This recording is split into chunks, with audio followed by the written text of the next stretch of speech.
RFM Matin. RFM Matin. Émission Billet au Sénégal. RFM Matin 7h40 Nicolas Ndiaye mooy sunu gan salaamaaleykum. maaleykum salaam. Nicolas Ndiaye njiital LD parti politique bu nekk ci opposition bi àndoon ak Macky député yi nga tam député Benno bien sûr bala ñoo xuus waxtaanee li xew démb ak li war a xew tey ouverture session extraordinaire bu Diomaye sàkku ci président assemblée mu dogal ko ndax bu Diomaye soxla président République bu soxla session extraordinaire moom mooy priorité ba tax li ngeen nasoon yéen bëgg session extraordinaire pour mbiru motion de censure dootul mën a am na boroom xam-xam yu ne mën ngeen a dugal motion yow lan nga ko gisee luy seen taxawaay yéen waa LD ci coow loola. waaw ñun d'accord nañ ci motion de censure bi te waxtaanaguñ ñun au niveau de Benno Bokk Yaakaar mais moi je me demande comment par quel moyen président de la République ak premier ministre mun a empêcher motion de censure bi c'est vrai am nañ ay pexe convoquer session extraordinaire surcharger ordre du jour bi waaye ñun dinañ waxtaan ci suñu biir ñun Benno Bokk Yaakaar pour éviter piège bi ñu bugg a dugal ñu def motion de censure. Youssouf léegi nag waxtaanaguñ ñun ci suñu biir. mais dinañ waxtaan ci suñu biir pour seet nan la ñuy defee. mais est-ce que temps bi dina leen ko permettre parce que nee nañu président fii ak le 12 la am pour mën a dissoudre assemblée bi. waaw fii ak le 12 il reste à peu près une semaine. te dinañuy wut suñuy pexe. pour dugal motion de censure bi. en tout cas waxtaanaguñ ci suñ biir ni ma ko waxee. mais dinañu wut suñuy pexe waaw.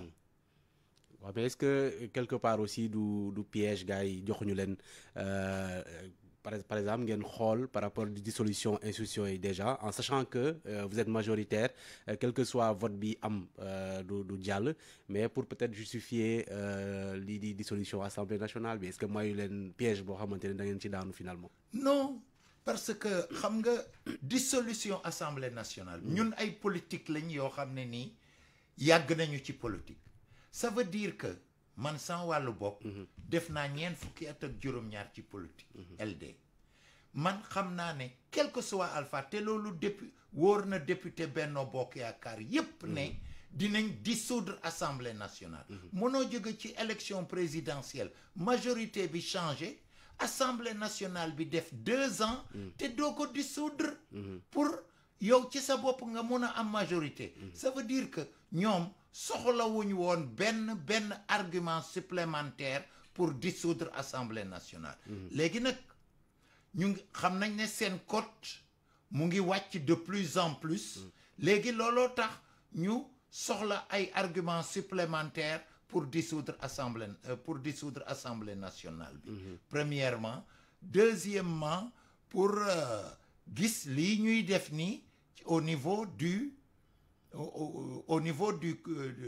Conseil économique et social environnemental au niveau du HCCT gis nga bi ñu dugalee kii bi projet de modification de la constitution suppression bi ñoom xamoon nañ ne du jàll parce que suñu bëggoon mu jàll dañuy xaar ba am majorité assemblée nationale mbaa ñu waxtaan ak ñun ñu dialoguer ak ñun pour convaincre ñu mbaa ñu def référendum pour changement constitutionnel yëpp ñu def ko benn paquet yóbbu ko référendum bon bi ñuy dugal affaire bi xamoon nañ ne du jàll léegi nag ay prétexte supplémentaire lañ soxla woon te ñoom xalaatuñu institution xam nga ñoom li ñuy xalaat individu parce que avant ñuy dugal avant vote bi am na ci ñoom ku ne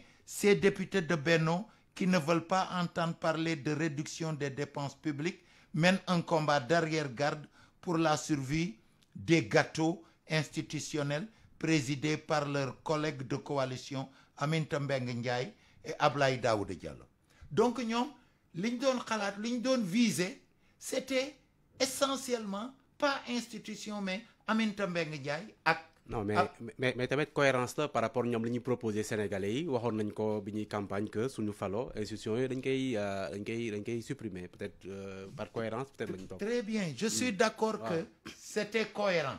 Mais ñoom it ils doivent nous accepter notre cohérence. C'est-à-dire, c'est nous qui avons mis en place le HCCT. C'est nous qui avons mis en place le Conseil économique et social. Mais pourquoi ils introduisent ce projet de loi pensant que dina jàll alors que c'est nous mais Nicolas, c'est parce que peut-être tout le monde s'amuse avec les institutions muy yéen di ñoom ndax yéen waa LD yàlla sax dafa dogal bi Abdoulaye Wade di jël nguur gi moom ngeen àndal bi Macky di jël nguur gi moom ngeen àndal te lii ñoom Diomaye ak Sonko di def yéen it ba ngeen faloo 2000 ak 2012 ak ña ngeen doon àndal noonu itam ngeen def. C'est-à-dire. mooy supprimer ay institutions avec prétexte X ou Y pour rek ay pexem politique. Oui, c'est pas exactement ça.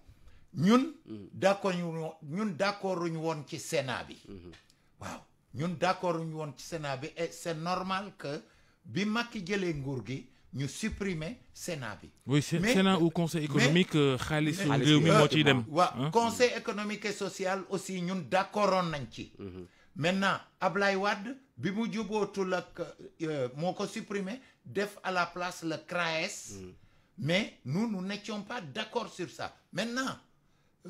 et la moo nekkoon seen argument à l'époque est-ce que argument financier yu ñu wax la. pas du tout wala yeneen argument ngeen amoon. pas du tout. Ce n'était pas pour ñun conseil économique et social et environnemental c'est normal ça existe dans 90 pays. Au conseil des collectivités territoriales aussi c'est normal parce que nous avons été les initiateurs des assises nationales te assises nationales yi ñoo proposé woon benn kuréel boo xam ne nii élus locaux yi ñu ngi ci. Fall donc loolu laa répondre Fall mais même su doon loolu on doit s'arrêter à un certain moment pour avoir des institutions stables xam nga li ma gëm mooy institutions yi régime bu nekk warut a ñëw ak ay institutions parce que régime bu nekk su ñëwee su majorité changé rek institution bi changé loolu du am stabilité.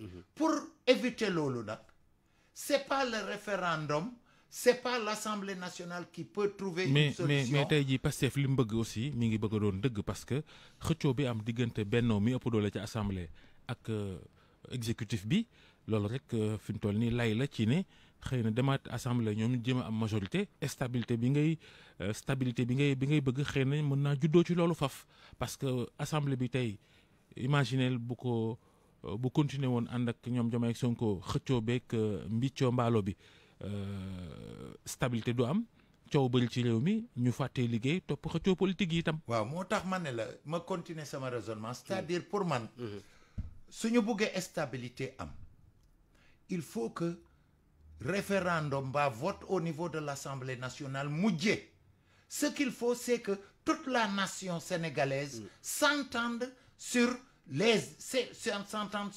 institutions sur des institutions bon loolu fokk waxtaan am dialogue am muy classe politique muy société civile yëpp ñëpp d'accord ne Sénégal voilà les institutions yi nga xam ne nii moom la war a am. mais Nicolas Ndiaye foofu tam dam lay dagg parce que waxtaan ak diisoo. waaw Diallo assise defoon ngeen ko bi ngeen nekkee ci opposition bi jàkkaarloo ak Ablaye Wade. Macky Sall fallu def CNRI. Macky woote fi ay dialogue pourquoi encore se retrouver di waxtaan ci loo xam ne bu ngeen ko tënkee itam du ngeen ci juboo ku nekk delluwaat ci la nga nekkoon. xam nga waxtaan yi. c'est ay waxtaan yoo xam ne nii c'est biaisé parce que ñun d'accordoon nañ ci assises nationales yi mais on a invité Ablaye Wade bi ñëwul ci assises nationales yi léegi Macky Sall moo ne woon d'accord na ci assises nationales yi mais après mu ne da cee d'accord ak ay réserves yi malheureusement formulé wu ko woon bi muy signé charte de la bonne gouvernance donc ce qu'il faut dans notre pays aujourd'hui mooy un sursaut ñuy wut ay consensus waxtaan vrai waxtaan woo xam ne nii day nekk waxtaan wu dëggu ci ñëpp ñu am ay consensus malheureusement ça n'a pas toujours été le cas te yaakaaruma ko ci ñii falu léegi xam nga lii ñu dissoudre nii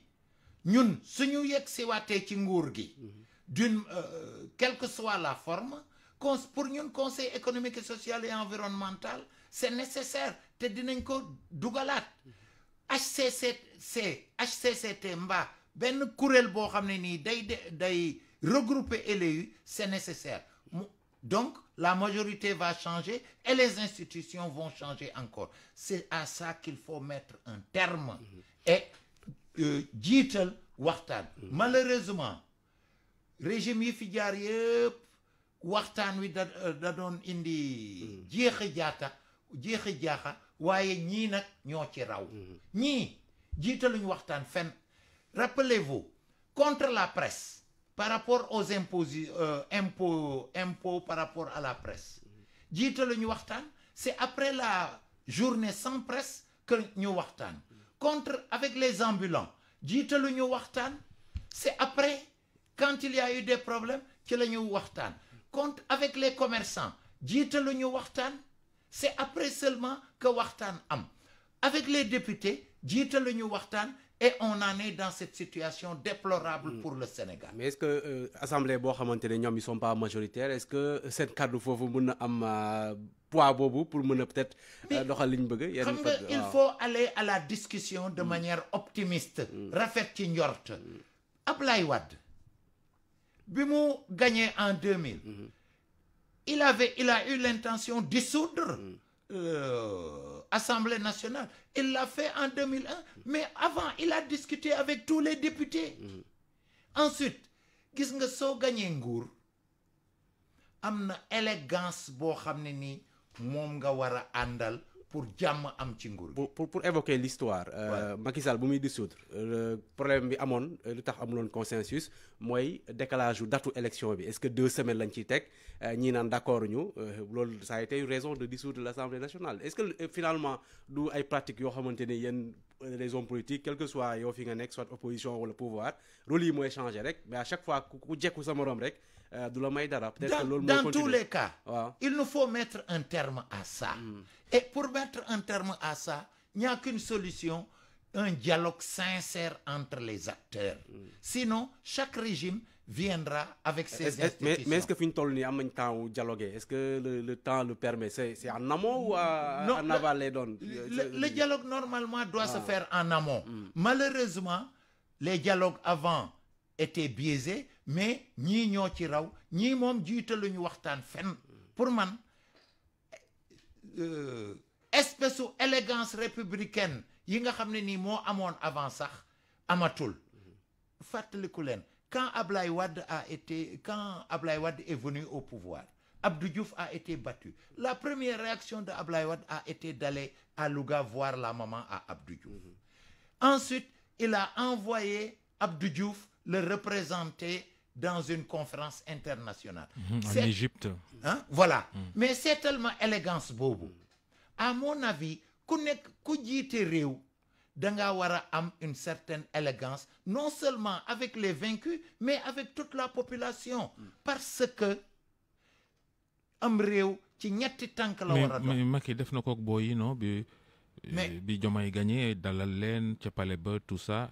Après nag seen deal après le protocole du Cap Manuel non. Oui. Bon maintenant protocole je ne sais pas de toute façon lépp dina leer xam naa ne waxtaan nañu quel est le contenu lépp dina leer avec le temps est-ce qu'il y a eu protocole ou non quel est le contenu du protocole s'il y en a lépp dina leer mais dans tous les cas man li ma gëm mooy réew waxtaan a ko yore. réew ñetti tànk la war a doxee premièrement. jàmm gis nga xeex cim réew jigul kenn jigul nguur jigul population. moo ne yéen parti de gauche yi nam ngeen seen i jaaj def ngeen conférence de presse foog naa bërki démb. wax ni am na taxawaay woo xam ni ba ngeen ko taxaw ci biir opposition bi wan taxawaay lay doon. opposition ferme résolue opposition républicaine contre ñii parce que régime yi jaar Sénégal yëpp ñii ñoo ci gën a yées. parce que ñii def juróom weer képp. waaw xam nga li tax ma ne la ñoo ci gën a yées nekkul par rapport au bilan bi sax déjà ça commence à être négatif. C'est par rapport aux orientations. Ñii c'est des populistes, c'est-à-dire naxaate, tromperie, jiital les instincts les plus bas de la population, la haine, la vengeance, loolu mooy seen leitmotiv. Te au fur et à mesure ñuy avancer dinañ ko gën a wone. kon noo gisee démb Sonko bi mu jëlee sax place ministre de la justice ne dañuy toppaateek dañuy yóbbu ci yoon. dafa def li mu doon def rek. xam nga loolu mooy ñoom naru ñoo def justice. ñun on est pour la reddition des comptes mais on n'est pas pour la chasse aux sorcières. Sonko clairement chasse aux sorcières la waajal te ils ont pris les dispositions pour ça. ñii dinañ tal leneen lu dul nekk député. 3 ou 4 ont pu échapper, ils iront par dizaines. Oui, c'est assez surréaliste quand même. Hein? Mais moi, je trouve ça petit.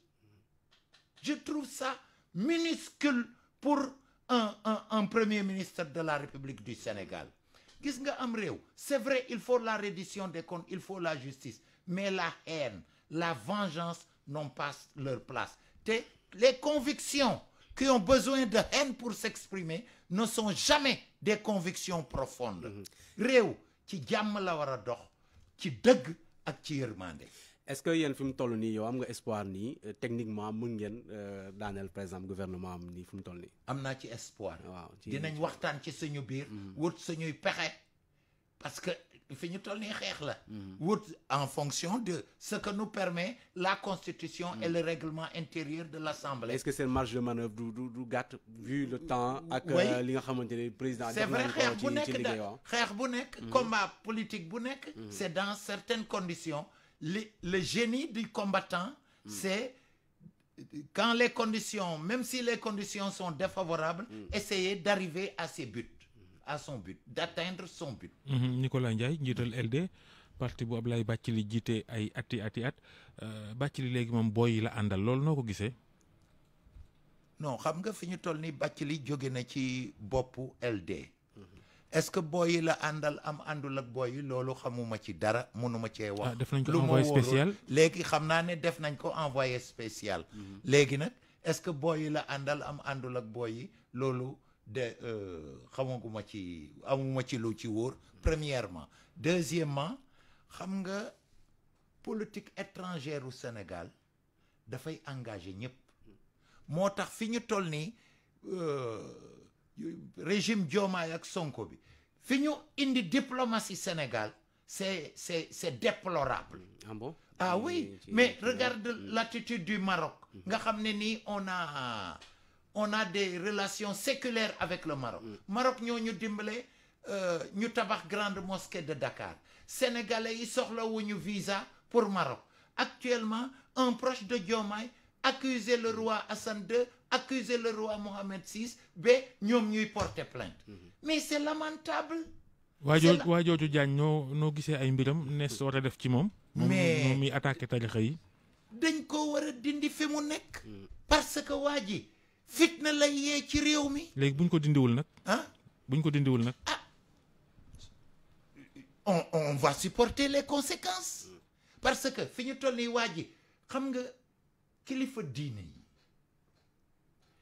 man mosuma dégg benn kilifa diine bu naan def leen lu bon bàyyi leen lu baax te kilifa diine yëpp suñ dajee ne sénégalais yi noppi leen dañuy noppi duñu utiliser cravate duñu utiliser xaalis ni rien bàyyi leen nee na kilifa diine yi ay trafiquants lañ dañuy blanchir xaalis seetal ma loolu est-ce qu'il a des preuves est-ce qu'il a des accusations aussi graves aussi infamantes contre des hommes religieux. Est-ce qu'il a des preuves? Mais ça c'est un trouble à l'ordre public. nee na Touba ak Tivaouane xaalis bu salte moo fay daw. C'est ça. Mais il a même dit que à l'intérieur de la mosquée de Touba. am na ay affaire franc-maçon. waaw am na des signes de franc-maçon. Mais d'abord ku mel noonu kenn waru koo teg à certaines places. Deuxièmement ku mel noonu warutu la wax. parce que fitna lay yee ci réew mi. te gis nga fitna. du yem rek ci bopp borom de. ay du yem ci bopp ay du yem ci bopp borom. jërëjëf Nicolas Ndiaye njiital LD député Benno jërëjëf Youssouf jërëjëf soxna Nata.